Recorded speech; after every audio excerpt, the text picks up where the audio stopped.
Целая плеяда прибалтийских актеров оформилась в отдельную школу, существовавшую в расцвет советского кинематографа. На телеэкранах эпохи Брежнева сверкали белоснежные яхты с красивыми женщинами, очаровательные шпионки и дамы из низов, делающие карьеру на пути в высшее общество. Тем не менее, Мирдза Мартинсона говорила: «Хочу сняться в хорошем русском фильме, костюмированном, историческом». Это вот так совпало, что ваша фешенебельная внешность...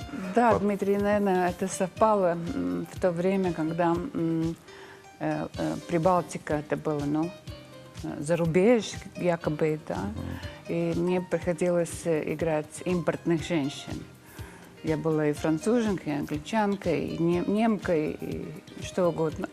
Мирдза Мартинсоне по-прежнему царствует в сериале «Единственный мой грех», а в памяти непобедимой героини в фильме «Мираж» по роману Джеймса Хедли Чейза, как и в детективе «Испанский вариант». Это какой-то дар судьбы был.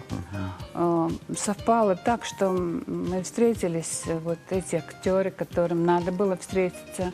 Режиссер был тот, которым надо было быть. И мы сделали, мы не думали об этом, что это уж так получится, что вся страна будет переживать. С актерами в кино и телесериальной продукции, идущей на нашем канале, мы будем знакомить вас и впредь. Дмитрий Пивоваров, телеканал «Эфир».